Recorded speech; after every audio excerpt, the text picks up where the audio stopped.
All right, so tonight I want to talk to you guys about a couple different things. Quick question, how many of you guys have ever felt embarrassment? Not everyone, so there's people lying in here. How many of you guys have ever been ashamed of something? More people have been ashamed than embarrassed. That doesn't even make sense to me. You're thinking they're the same thing. They're not, and let me elaborate. Embarrassed, according to Lindsay's Google search on the way here, is the first time that you acknowledge your own self-image. Essentially, like you guys have ever seen little kids, right? Little kids are not embarrassed by anything. They run around in their underwear. They literally poop while talking to you. Like they don't care about any of this. There's no such thing as an embarrassment with a little kid. But then there's a certain point, parents, tell me if I'm right, when that kid all of a sudden starts to feel embarrassment. There's a point where they're like embarrassed by what they said or what they did. And that's the point when they realize, oh, I can see how I look to other people and I feel embarrassed by this. Ashamed is a level of embarrassment that brings morals and ethics into it, without getting too weird. Ashamed is when you're embarrassed of something that you probably should be embarrassed by, right? Like when you feel shame or guilt, that's different. You can be embarrassed by I don't know. Here's a good example. Lindsay and I, and David and Alex Roselle, David and Alex are not here right now, but David's normally a leader here. The four of us are all full-grown married adults, and we went and saw the Trolls movie together. See, you laughed, and that's my point. We went and saw the Trolls movie together because my all-time favorite band, NSYNC, got back together and made a song for it. So I'm like, I'm going to see the Trolls movie. So the four of us with no children whatsoever got in line. I got myself a Trolls tin bucket for my popcorn, which is awesome. I'm sitting there. Were we in the front row? We might have been front row or second row watching this Trolls movie, and I don't even care. I should be embarrassed by that? Maybe. I don't know. Kind of proud of it, I guess. The song was great. The movie was hilarious. But we feel embarrassment for different things. The world says we should be embarrassed by this or we should be ashamed of that, right? You guys probably deal with that on a daily basis. I'm not going to wear that to school because I don't want to get made fun of, or I'm not going to listen to that, or I'm not going to watch that, or whatever the case is. And we're going to get into an example of somebody in the Bible who also was, you can say embarrassed or ashamed of something. But first question, how many of you guys know what the Great Commission is? Not many. The Great Commission is to preach, baptize, and disciple, right? So, okay, let's go back. We're in the New Testament now. I'm an Old Testament fan, so we'll go New Testament tonight. Jesus, for 3 years, walked around, he had his disciples, and he performed miracles. He was the face of the operation, if you will. He's the guy going, hey, I'm going to perform these miracles. I am who I say I am. I'm, Son of God, Son of Man, right? I am the Savior. I'm the coming of Christ. I am Jesus who is Christ. But then at a certain point, and I think we talked about it a couple weeks ago, he dies, right? Giant tomb, the stone in front of the tomb. Comes back 3 days later, back from the grave. He's got holes in his hand. But at a certain point, Jesus is going to be gone, and the task of the gospel falls on who? On us, right? Today, it's 2024. Jesus is not walking around today. He's not walking on water. He's not spitting in mud and rubbing it in people's eyes to heal the blind. He's not standing on the shore in the Sea of Galilee preaching to thousands of people. He's not doing that physically anymore. The role of the gospel and the responsibility of telling other people about Christ falls on our shoulders, and that's what the Great Commission is. It's on us to tell everyone else who Jesus is. If we don't do that, are they ever going to know? Can you imagine if Jesus was just live your life how you want to, I'll take care of everything. You guys don't have to tell anyone. That would be crazy and an ineffective way to tell people about something you want to tell people about, how we're supposed to tell people about. So that's what we've got for the Great Commission. How many of you guys would say you are proud to be a Christian, if you are a Christian, and you tell people that you are a Christian? How many of you guys have ever felt embarrassment when you're put in different situations to admit that you're a Christian? Or telling people about that? Sometimes. Okay, I've been to Haiti before, and I got to go and preach at a church in Haiti. I didn't know anyone in there, except for I think Lindsay was there. It was me, Lindsay, and a translator that I barely knew. And I don't know how many people inside this nasty building. It was super easy to tell them about Jesus. I don't know why. I don't know who they were. It was easy. A couple years ago, Angela McAllister, Lindsay, and I, and Luke, probably told some of you guys a story about Luke there, but we went to Las Vegas with a 10-9. Super weird if you were a musician, which I'm not. Lindsay had to play the piano in front of people on the street, like they were stopped at a crosswalk, and Lindsay just sit there and start playing the piano like this. Like, want to listen to my music? And not a person wanted to listen to her music. But Luke got to talk to people about the Bible. I got to talk to people on the side of the road and the side of the street. That was kind of easy to do. You don't know who they are. In 3 days, I'm going to get on a plane, I'm going to fly back, and I'll never have to see them again. So I don't really care what they think about me in that moment, right?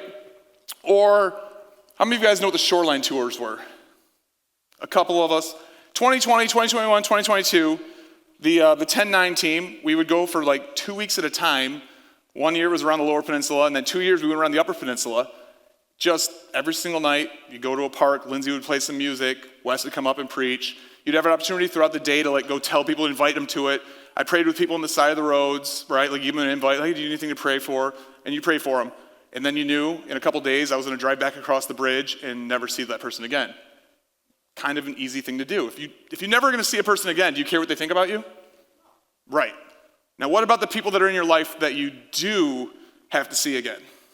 How many of you guys care what your friends think about you? Right. How many of you guys care what your family thinks about you?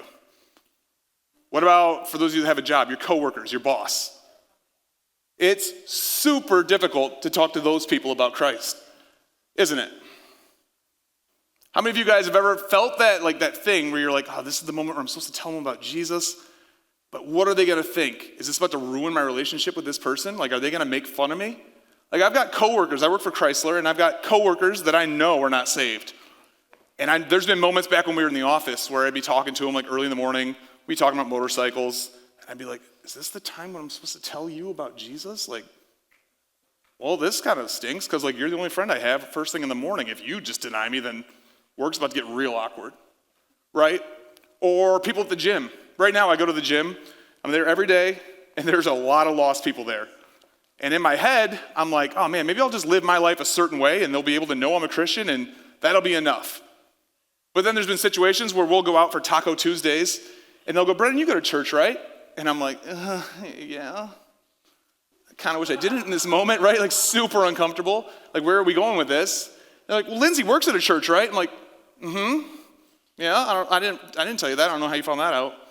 And they go, so what's the deal with, going to church? Why do you go to church so much? I remember they asked me a question, it was after one of the Shoreline tours, why I went for 2 weeks up around the UP.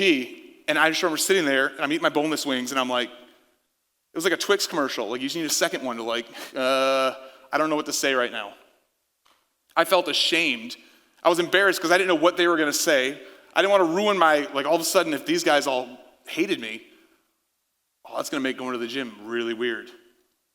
And I'm sure you guys at school, you're like, my friend here needs to know about Jesus. But am I willing to risk my friendship to actually tell them about Jesus? And I'm sure everyone in here has been in that moment where you're like, this is it, but I don't know if I can do it. I don't know if I can open my mouth and actually tell them what I'm supposed to tell them, right? And like we already talked about, if we don't tell them, it's not like they're going to catch Jesus' show walking on water.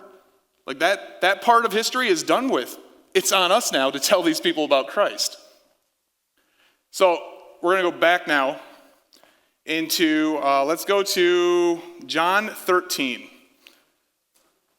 So shortly after Jesus came back, he shows up. I think this is actually the third time, maybe? Second time that he appears to the disciples. And so we're going to start in 31. Therefore, when he there, you guys, in case you're wondering, he is Judas. Just before these verses that I'm going to read, Judas was called out as being the guy who's going to essentially betray Jesus. Gets some bread and goes, I'm out. This is uncomfortable. So he leaves. Therefore, when Judas, had gone out, Jesus said, now is the Son of Man glorified, and God is glorified in him. If God is glorified in him, God will also glorify him in himself and will glorify him immediately. Little children, I am with you a little while longer. You will seek me, and as I said to the Jews, now I also say to you, where I am going, you cannot come. A new commandment I give to you, that you love one another, even as I have loved you, that you also love one another. By this, all men will know that you are my disciples if you have love for one another. Simon Peter said to him, so one of the disciples, Peter goes, Lord, where are you going? Jesus says, where I go, you cannot follow me now, but you will follow later. Peter said to him, Lord, why can I not follow you? You right now. I will lay down my life for you. Jesus answered, will you lay down your life for me? Truly, truly, I say to you, a rooster will not crow until you deny me 3 times. This is literally a guy who walked around with Christ for years. He saw all of the miracles. Calming of the storm. I mean, he saw Jesus die and come back to life. That's crazy. He saw the mud healing the person. He saw feeding the 5,000. I mean, this guy saw all of these. And Jesus says to him at the Last Supper, you say you love me, you're going to end up denying that you even know who I am. I personally would be super offended by that. I would have like a weird crisis. I'd be like, okay, you're Christ who knows everything, so you're right. But man, I hate that you're right because this sucks because I don't think that I would actually do that, right? You got to think that's how Peter must be taking that news. Like inside he's going, I would never do that, knowing that, hey, this is God. So like obviously you're going to do that eventually. And then let's go to John 18. We're going to fast forward a little bit. This is after Jesus is arrested, all right? Jesus is arrested. Where are those verses? There we go. Simon Peter was following Jesus, and so was another disciple. Now that disciple was known to the high priest and entered with Jesus into the court of the high priest. But Peter was standing at the door outside. So the other disciple, who was known to the high priest, went out and spoke to the doorkeeper and brought Peter in. Then the slave girl who kept the door said to Peter, you are not also one of this man's disciples, are you? He said, I am not. So obviously, he's not under arrest. You can look at the context clues here. He's not under arrest. The other disciple got to go in because he knew the high priest, he was with Jesus. And then he comes back out and goes, hey, this guy's good. You can let him in too. And she says, are you with them? And he goes, I don't know who this guy is. Like, I do not know who this guy is at all. Now the slaves and the officers were standing there, having made a charcoal fire, for it was cold, and they were warming themselves. And Peter was also with them, standing and warming himself. So we can all see courtyard, the doorkeeper was there, then there's a fire, we're all warm. Peter, obviously what's going on is his best friend in the entire world, the person he spent the last 3 years following, has been arrested. So like his world's kind of up in the air, if you will. Now Simon Peter was standing and warming himself, so they said to him, you are not also one of his disciples, are you? He denied it and said, I am not. So the other people hanging around the fire look over and see this guy and go, hold up, aren't you one of his disciples too? And for the second time, he goes, no, I'm not. I'm not. Now the only reason he would say that, in my opinion, would be scared of punishment, ashamed, embarrassment, right? If he's proud of Jesus, there's no sense in that answer whatsoever. The only reason you would deny that is because you're afraid of what would happen if you said, yes, I do know him actually. If you're not afraid of that answer, you tell the truth right off the bat. But he's afraid of what they're going to think. He's afraid of what could happen to him if they found out that, yeah, he is one of those guys that hung out with Jesus. And so he says, no, I'm not. That's his moment. That's his moment that I felt when I was at work, right? That was the moment where I'm like, am I supposed to say I know Jesus and tell you about Jesus? Like, nope. Sorry, let's talk about motorcycles a little bit more, right? That was Peter's moment to say, yeah, I do know Christ. I love him. I said I loved him at the Last Supper. But no, he gets embarrassed by what his answer is, ashamed of it. And he says, I don't know who he is. 2 down. One of the slaves of the high priest, being a relative of the one whose ear Peter cut off, said, did I not see you in the garden with him? Stop here really quick. Go back. So earlier, if you guys know the story, when Jesus was arrested in the garden, the guards came, right?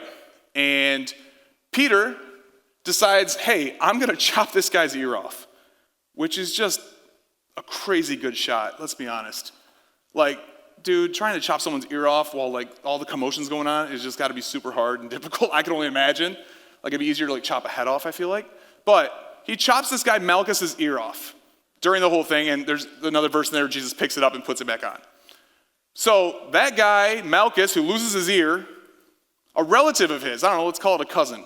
His cousin says one of the slaves of the high priest, being a relative of Malchus, whose ear Peter had cut off, said, did I not see you in the garden with him? Like, now we got a first-hand account. Like, dude, you chopped off my cousin's ear. Like, you're the guy. If you're not with Jesus, why else would you cut off his ear? Like, it doesn't make any sense to me. And I'm pretty sure you were there. Aren't you that guy? Next verse. Peter then denied it again, and immediately a rooster crowed. For the third time, in a matter of minutes, hours, I don't know however long Christ is in there in front of the high priest, 3 times he was given an opportunity to admit that he's a follower of Christ, and failed once, failed twice.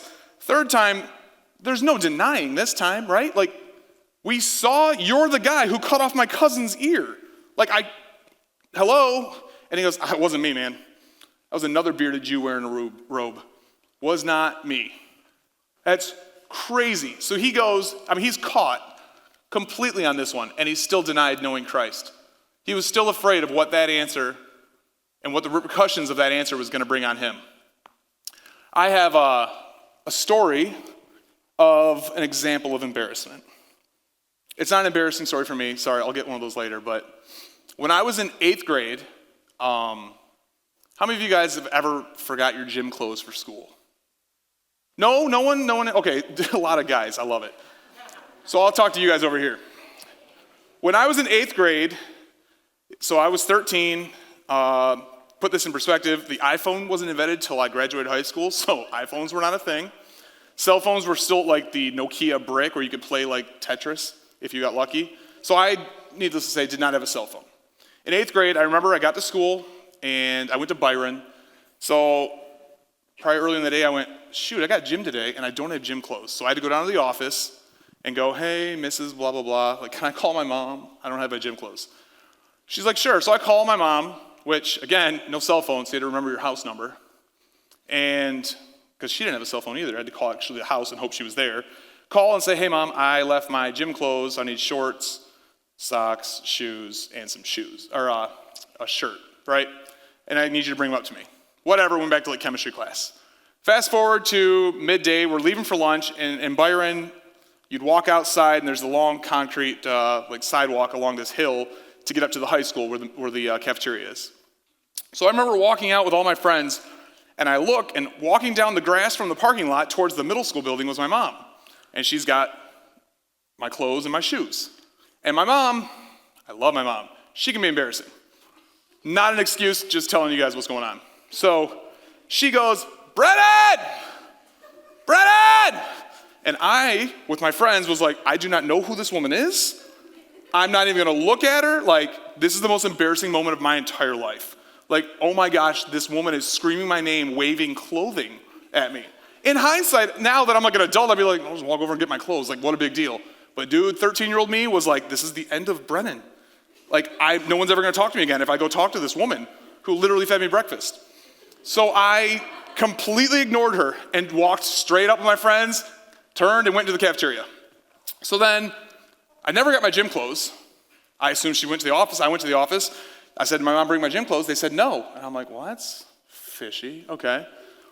So anyway, I think I did gym in jeans and probably a hoodie. Went home that day and said, Mom, I thought you were bringing my clothes. And she goes, I threw them down. The second that she saw me, completely embarrassed by her, she took them, threw them in the mud, and went home. Right. So, lost a pair of shoes in that one. But the moral of the story is, I was mortified to have my mom there bringing my clothes, even though I called and asked her to do it. The fact that she was yelling my name, and she thought, well, this is easier, I'll just give them to him right here and not have to go inside the building. Her logic makes sense.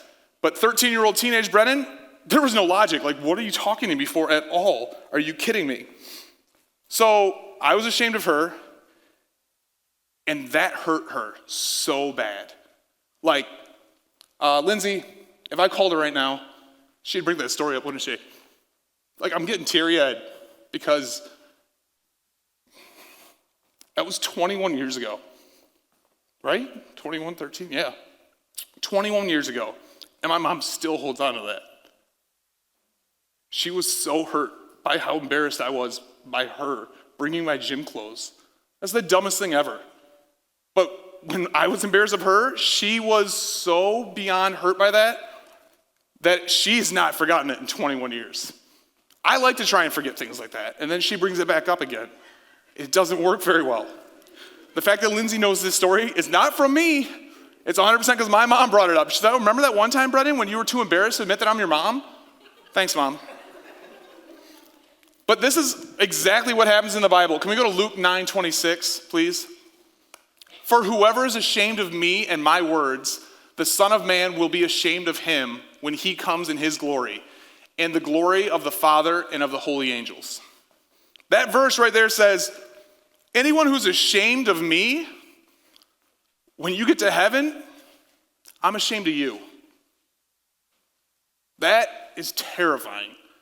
For any of us that are talking to a coworker in the morning, or feel that, like, I need to tell my friend about Jesus, but I can't because I'm embarrassed by it. Like, those moments, this verse says, for whoever is ashamed of me and my words, the Son of Man will be ashamed of him when he comes into his glory. I cannot think of anything scarier than getting to heaven and Jesus goes, you didn't know who I was, I don't know who you are. Be gone. Like, are you kidding me right now? That is so daunting. And like, that's Jesus feeling like my mom did, right?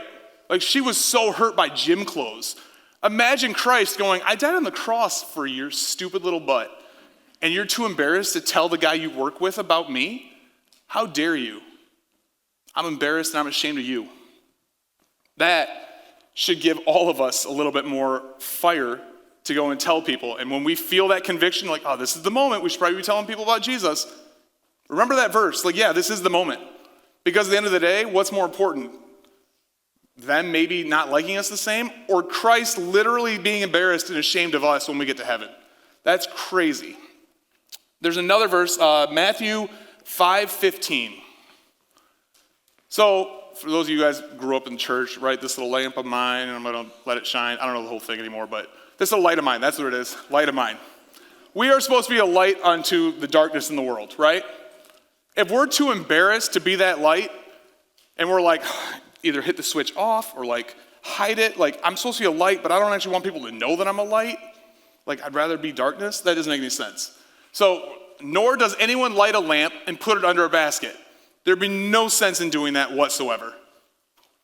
But on the lampstand, and it gives light to all who are in the house.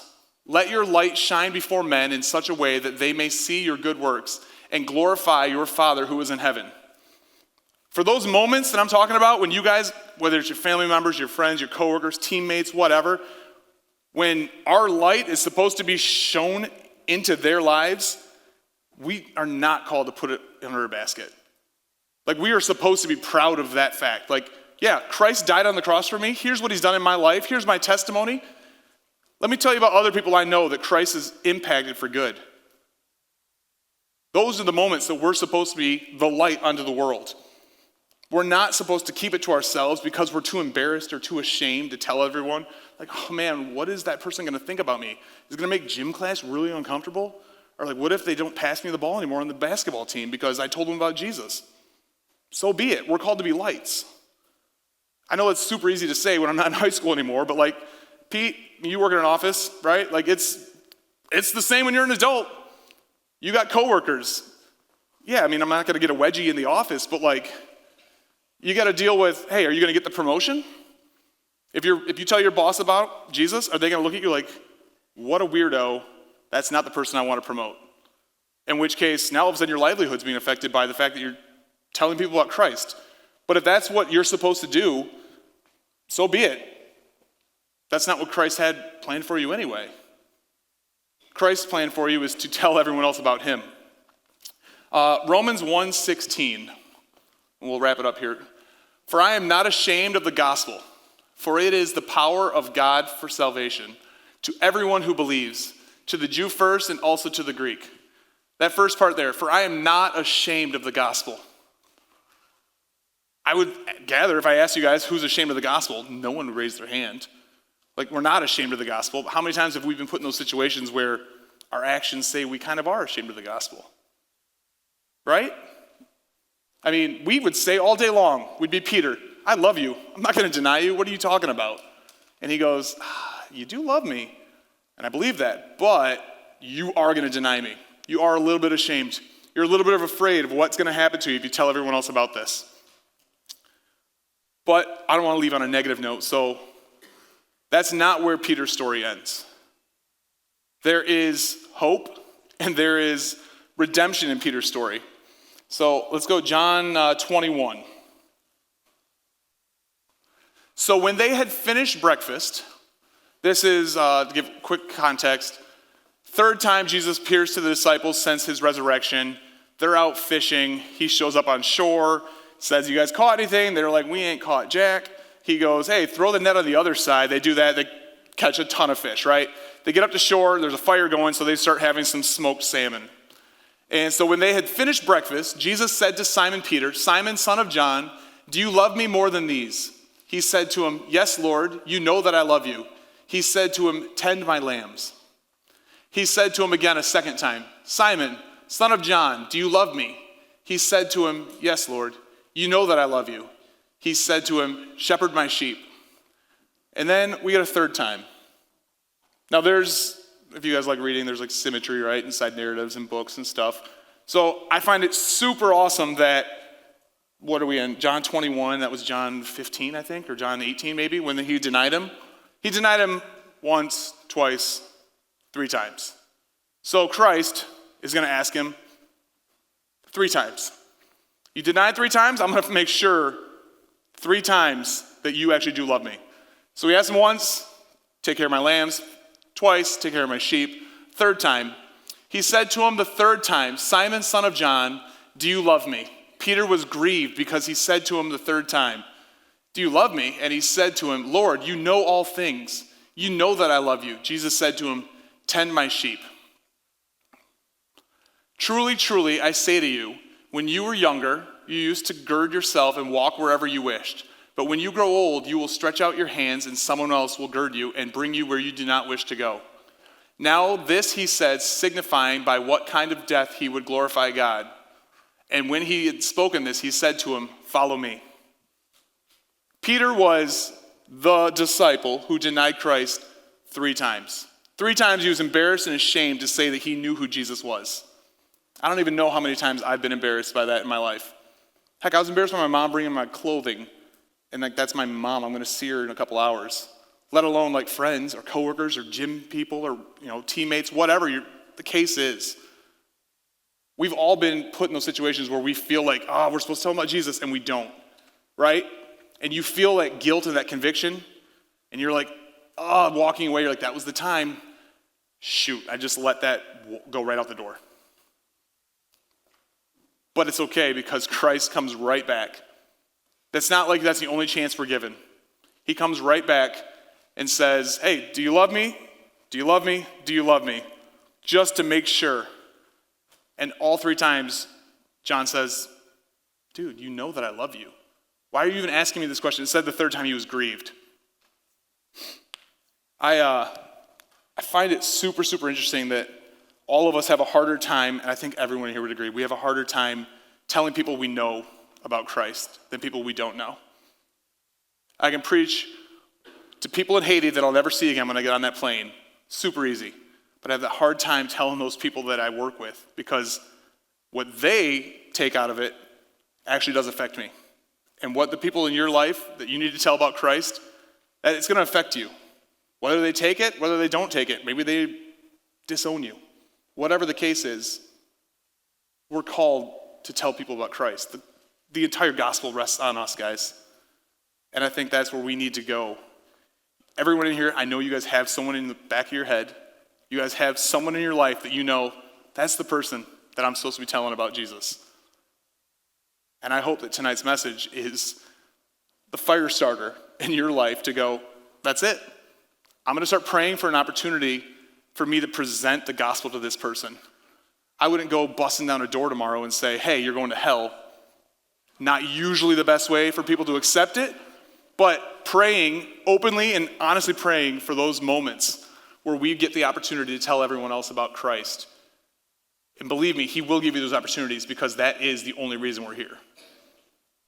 He's never denied somebody an opportunity to tell someone about himself. That's just not, that goes against the complete Great Commission. So the question I want to leave you guys tonight is, are you ashamed of the gospel?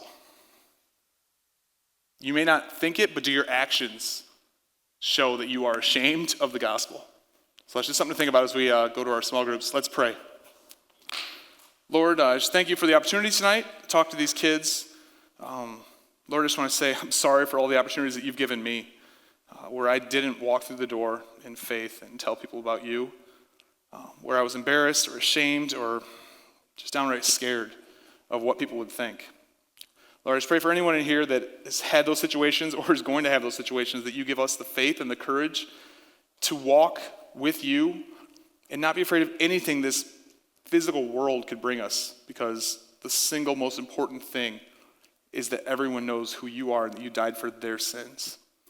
Be with us this week. In your name, amen.